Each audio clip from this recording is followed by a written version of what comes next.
Game 5 of the NBA Finals. And here was a really funny quote from the Pacers head coach, Rick Carlisle. He said, well, I mean, tough losses are a part of a playoff series. It's just if this was easy, they would be pulling people off the street to play in the NBA Finals. And I thought, you know what? That's hilarious because, yeah, I think a lot of people are like, oh, this and that. It's like, yeah, they just pick anybody to play. But this is the NBA Finals. It doesn't get more intense and more rigorous than this. But I thought that was funny because you don't usually hear a head coach saying something like that.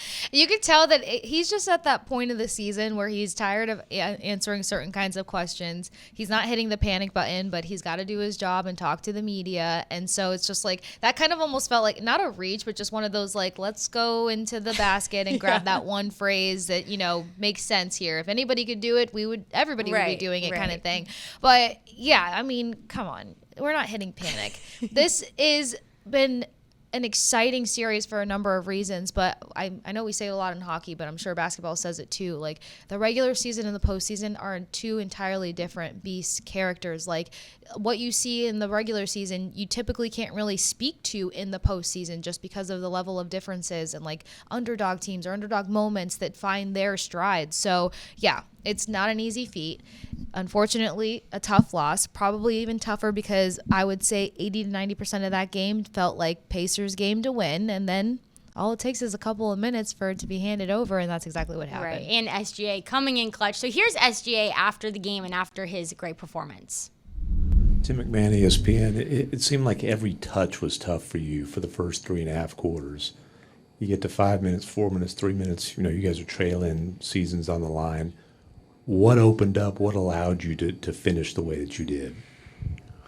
I just tried to be aggressive.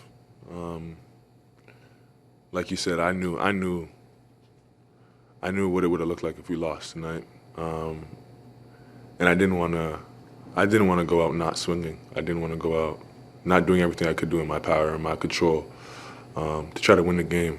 The guys deserve that much from me. The coaching staff deserve that much from me. And I just tried to be aggressive, but also just let the game come to me, not try to force anything too crazy. And I guess it paid off. It definitely did pay off because he finished with 35 points and 15 of those coming in the last 4 minutes of the game. And I loved his line, I didn't want to go out not swinging, I'm like, like that's what this is. And that's what championship level players do is they need to rise to the occasion and they need to realize like, this is it. Like if we don't win this game, our odds are very low. It's funny, we talked about high character just moments ago, but how do you not root for SGA? It's just like to be as skilled as he is, to know the number of moments that have heavily relied and weighed on his shoulders, the humility that he has, the accountability that he has, the immediate just like, all right, we got to shift gears here and focus on trying to do this. Like, of course, that's what you want in your best leaders, and that's why he's a leader on that team, but just he's not even like going off to the fact that they pulled it off. Like, he's still just so calm. Like, we didn't want to go out like that, so we dialed it up. We figured it out. And to think about how and when they figured it out, like, you've said it. I mean, 4 minutes left in the fourth quarter is when he really started to pick up a lot of those points. But it was really like the shift came at like 2:09 in the fourth quarter. Like 2 minutes felt like forever in this game. And it's just so cool to see like how this team can keep pushing back and like going punch for punch just to make sure that like they continue to reach to the end of it. So the tie-breaking game is always the most intense. And I wonder how it's going to go down between these two teams. Yeah, and that's why it's been so fun is when you have teams that are able to have those comebacks and that, you can never count anything out. That's a thing. But another guy who really has the team on his shoulders is Tyrese Haliburton. So here's what he had to say after the loss in Game 4. Yeah, we got to do a better job. I got to do a better job of keeping pace in the game. I thought I did a much better job of that last game, especially down the stretch, keeping pace, getting rebounds, and really pushing.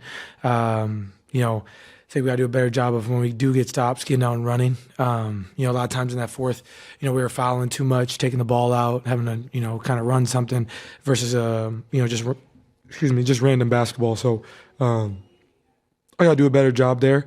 Watch film, see where I can get better. But yeah, that's on me. I gotta get us playing faster down the stretch, and I'll be better Game 5. Well, I definitely believe him that it'll be better in Game 5, and they're going to push the tempo and push the pace because that's what's been serving them well. That's what they've been doing well, especially in transition. And there's a lot of young legs on the court on both sides of the team and both sides in this game. So I'm excited to see that for the Pacers. I think, you have to go back to your roots. Okay, where do we gain momentum? Not even just like where do we need to change, but like where can our team get fired up and gain energy and really become more of ourselves in that sense. Yeah, and it's funny too because everybody can go back and see it. There's a clip of you and I being like, Haliburton is such a turning point for this team, and he can be the key guy to help with the response. And then they have this like massive game to tie up the series, or to take the series lead, and we know that he has the capability of doing it. We've seen him do it once before. So it was just some uncharacteristic things. He mentioned pace, but also you're looking at a team that kind of always had this big push in the fourth quarters, and then they let off the gas in this game in the fourth quarter. They had mistakes, a lot of uncharacteristic things. So that's why I think it's going to just continue to go victory for victory until like this one's screaming game 7, and a lot of people had it going just to game 5. So, and it's not just on him, but again, a great leader. Like you got other guys, Benedict. I love saying his whole first name, his government first name, because how many Benedicts do you meet? But dear old Benedict, you were raving about him last week about just how clutch he was, and like this other guy in the mix and adding depth to the bench. Clearly I had to hang out with Ante last week here at Nesson a lot.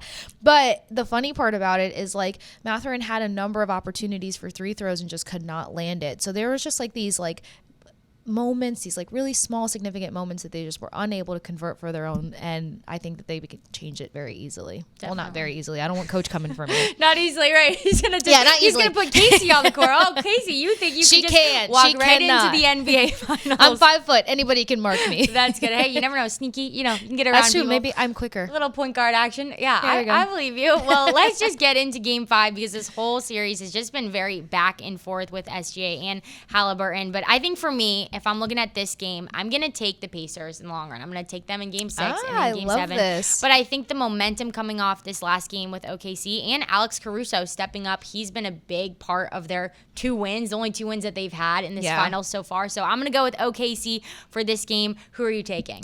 Yeah, I'm struggling with this one because it's just been so back and forth. It's funny how much NBA and NHL are just kind of mirroring one another at the moment. But I feel like we've constantly seen the Pacers be able to respond. And this is also why I'm like, well, this has got to be, I mean, now we know that we have to push for 7, but I feel like that response in order to put OKC on edge and see what they present to the table coming after that, I'm going to go with the Pacers. All right. I mean, they did a lot of really good things. They had one of their like largest leads in the third quarter. And if Haliburton's like, I need to dial it up and control the pace, well, pace has been, no pun intended, been one of their key identity factors as to how they've outcompeted against their opponent through majority of the season and the postseason. I gotta go with the Pacers. Well, it's good. I don't like going opposite. But here's the thing: I said Pacers long run, so like I'm kind of. You're still kind of there. I'm kind of in both. I kind of cheated, really, is what I did there.